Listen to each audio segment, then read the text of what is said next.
کہ اب مولائے کائنات علی مرتضیٰ کرم اللہ وجہہ کریم وہ تشریف آئے. انہوں نے بھی یہ جملہ کہا, میں نے بھی یہ بات کہی, انہوں نے بھی کہا اپنا منہ کھولو.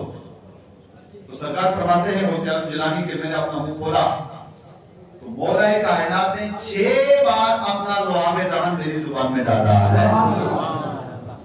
تو میں نے پوچھا کہ نبی پاک صلی اللہ علیہ وسلم تشریف لائے, انہوں نے 7 بار ڈالا اور اپنے 6 بار. مولائے کائنات نے ارشاد فرمایا کہاں آقا کہاں غلام, وہ میرے آقا ہیں, وہ سردار ہیں, وہ تاجدار ہیں, وہ محبوب عالم ہیں اور ہم ان کے امتی ہیں. تو لعاب دہن میں بھی میں نے 7 بار لعاب نہیں 6 بار اس لیے ڈالا تاکہ نبی میں اور امتی کے اندر برابری نہ ہو سکے. اب کہا کہ تبلیغ شروع کرو. اب اگلا جملہ سنیے. سیدنا عبد القادر جیلانی منبر پر بیٹھے, آپ کے مجمع کے اندر 2-4 لوگ نہیں ہوا کرتے تھے, آپ کی تقریر سننے کے لیے ہزاروں بلکہ لاکھوں کی تعداد کے اندر لوگ آیا کرتے تھے تقریر سننے کے لیے. اب جب آپ نے تقریر کرنا شروع کی تو لوگ آپ کی مجلس کے اندر آتے تھے سوالات لے کر کے. سرکار غوث اعظم جیلانی کی وسعت نظری دیکھیں آپ.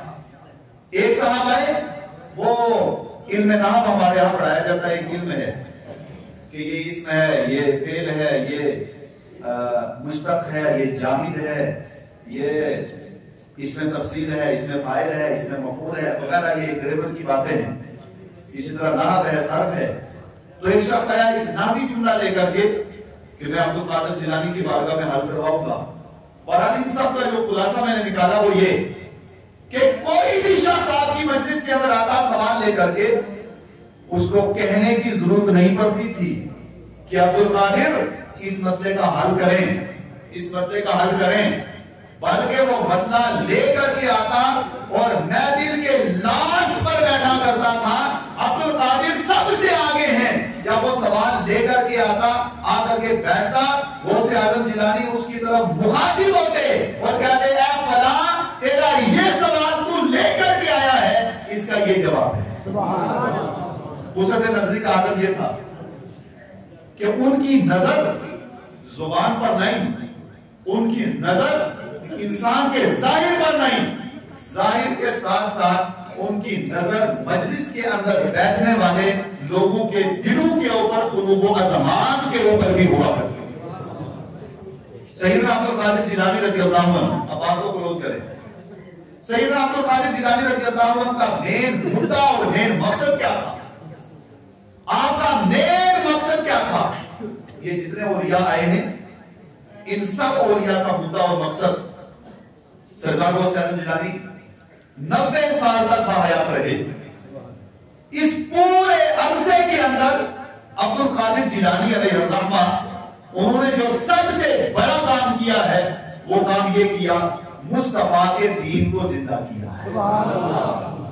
سنیں, آپ کے زمانے کے اندر آتا ہے کہ حضرت سیدنا عبد القادر جیلانی رضی اللہ عنہ آپ ایک مرتبہ ایک جگہ تشریف لے جا رہے تھے اور آگے پہنچے تو ادھر سے ایک بزرگ آئے, بزرگ نمودار ہوئے اور وہ لاٹھی کے بل تھے. بس لگتا تھا کہ ابھی یہ بزرگ گر جائیں گے, لاٹھی ٹوٹے گی اور زمین پر گر جائیں گے. ضعیف, بالکل ضعیف طرح تھے, ایک دم نہایت کمزور بزرگ تھے. وہ لاٹھی کے بل ادھر سے عبد القادر جیلانی تشریف لے جا رہے تھے. جب عبد القادر جیلانی آگے پہنچے, ان سے ملاقات ہوئے, تو ملاقات ہونے کے بعد عبد القادر جیلانی رضی اللہ عنہ آپ نے ملاقات کی. تو جب تک ملاقات نہیں کی تھی تب تک وہ بالکل تر و تازہ تھے, اور جو ہی عبد القادر جیلانی نے ملاقات, جب تک ملاقات نہیں کی وہ بالکل ضعیف تھے, بالکل نادان ضعیف تھے, گرنے والے تھے. جب عبد القادر جیلانی نے فقط ہاتھ ملایا تو وہ جو بالکل ضعیف تھے وہ بالکل تر و تازہ ہو کر کے اپنی باڈی کے اوپر کھڑے ہو گئے. بولو زور سے, بالکل تر و تازہ, ایک دم جوان. اب یہ حیرت کی بات ہے میر صاحب کہ ابھی ایک شخص بالکل ضعیف اور سیکنڈوں میں تر و تازہ. عبد القادر جیلانی نے پوچھا آپ کون ہیں؟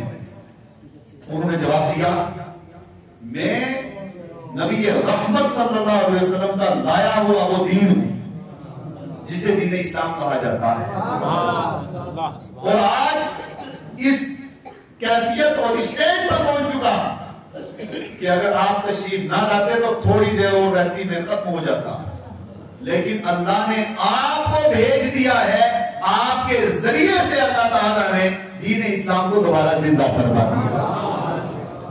اولیاء کا جو اصل مقصد ہے, مشن ہے, وہ مشن بینک بیلنس نہیں ہے, وہ مشن مرید جمع کرنا نہیں ہے, وہ مشن میوے, غلے, لباس اور پیسہ اور اس کے بعد دولت جمع کرنا ہرگز مشن نہیں ہے. اولیاء کا مشن فقط یہ ہے کہ اس قوم کو جو مصطفیٰ سے کٹ گئی ہے, اس قوم کو جو مذہب سے کٹ گئی ہے, اس قوم کو جو شریعت مصطفی سے کٹ گئی ہے, اس کو کرامت دکھا کر, کمال دکھا کر, عروج دکھا کر, بلندی دکھا کر, پردے ہٹا کر, سارے مناظر دکھا کر کے اس ٹوٹی ہوئی قوم کو دوبارہ مصطفیٰ جان رحمت سے جوڑ دینا. یہ اولیاء کا مشن رہا, آج تک ان کا یہی مشن رہا. ورنہ اگر بینک بیلنس جمع کرنا ہوتا تو عبد القادر جیلانی کے مقابلے کے اندر روئے زمین پر کوئی نہیں آیا ہے ان کے بعد سے لے کر صبح قیامت تک کروڑوں کی پراپرٹی جمع کر سکتے تھے. سیدنا عبد القادر جیلانی رضی اللہ عنہ, آپ کا عالم یہ تھا کہ عبادت کے ذریعے, تقویٰ کے ذریعے, ورع کے ذریعے, علم کی خدمت کے ذریعے, تفسیر کے لیے ہر فیلڈ میں اگر آپ دیکھیں گے تو کوئی بھی آپ کی مجلس کے اندر آتا ہے, یہاں تک کہ آپ کی سوانح کے اندر آتا ہے کہ آپ کی مجلس کے اندر بڑے بڑے دانشور لوگ بھی آتے تھے, بڑے بڑے فصاحت و بلاغت والے جو اپنے علم پر اور اپنے زہد و تقویٰ کے اوپر ان کو ایک عبور تھا, وہ بھی جب عبد القادر جیلانی کی مجلس میں آتے تھے تو وہ بھی آ کر کے اپنے سر کو جھکا لیا کرتے تھے اور وہ یہ کہا کرتے تھے کہ روئے زمین پر بڑے سے بڑے آئے ہیں لیکن عبد القادر جیلانی جیسا صالح کوئی نہیں آیا. حضرت سیدنا عبد القادر جیلانی رضی اللہ عنہ, پھر اللہ تعالیٰ نے آپ کو مقام دیا اور وہ عروج دیا کہ ایک وقت ایسا بھی آیا کہ سیدنا عبد القادر جیلانی رضی اللہ عنہ جب انسان عروج و بلندی حاصل کرتا ہے تو پھر اللہ بہت اونچا مقام دیتا ہے اس کو, لیکن پہلے امتحان ہوتا ہے اس کا, پھر اس کے بعد اللہ بلندی دیتا ہے. ایک وقت پھر وہ بھی آیا کہ عبد القادر جیلانی نے بغداد سے کھڑے ہو کر کے ارشاد فرمایا تھا, قدمی ہاذہی علی رکبۃ کل ولی اللہ. ایک وقت وہ بھی آیا, آپ نے فرمایا میرا یہ قدم تمام اولیاء کی گردنوں کے اوپر ہے. پھر وہ وقت بھی آیا خواجہ معین الدین اجمیری خراسان کے اندر, باقی بڑے بڑے اولیاء جہاں بھی تھے تو تاریخ و روایت کے اندر آتا ہے کہ جب عبد القادر جیلانی نے بغداد سے یہ اعلان کیا, سب کے سب اولیاء نے قیامت تک آنے والے اور جتنے بھی تھے سب کے سب نے عالم ارواح میں, باقی اپنے جہاں جہاں تھے, جہاں بھی تھے, ان سب نے اپنے سروں کو نیچے کیا اور ارشاد فرمایا, اے عبد القادر گردن ہی نہیں, یہ ہمارا سر, یہ ہماری آنکھیں, یہ ہماری زبان, اے عبد القادر جہاں آپ چاہو رکھو قدم ہو سے آج. جب مدینہ شریف میں تشریف لے گئے تو آپ کے لیے روایت میں آتا ہے کہ مدینہ میں پہنچے تو کہنے لگے یا رسول اللہ صلی اللہ علیہ وسلم, میں آپ کے دست مبارک سے بوسہ کرنا چاہتا ہوں. تو روایت کے اندر آتا ہے کہ سیدنا عبد القادر جیلانی جب مدینہ شریف کے اندر تشریف لے گئے, نبی پاک صلی اللہ علیہ وسلم نے اپنے مزار اطہر سے اپنا ہاتھ مبارک عبد القادر جیلانی کے لیے باہر نکالا. سبحان, ہر میدان کے تاجدار, اور پھر اللہ نے وہ وسعت اور وہ کمال بھی ان کو دیا ہے. آج بھی آپ تجربہ کر کے دیکھ لیں, آپ تجربہ کر کے ان کو دیکھ لیں.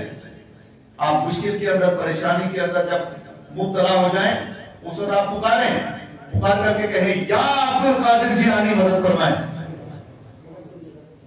فوراً آپ پکاریں, سیکنڈوں کے اندر آپ کا مسئلہ ایک دم جو بگڑتا ہوا ہے وہ ایک دم سیدھا ہوتا ہوا نظر آئے گا. یہ اللہ تعالیٰ نے اولیاء کو طاقت اور ہمت عطا فرمائی ہے. اور یہ سارا کمال جو اللہ نے اولیاء کو دیا, یہ ولی کا کوئی اپنا کمال نہیں ہے, وسیلہ مصطفیٰ کا ہے, اور میرا جہاں سے ہے وہ بارگاہ خدا کی ہے. اللہ تبارک و تعالیٰ اولیاء کے مشن پر ہمیں قائم رکھے.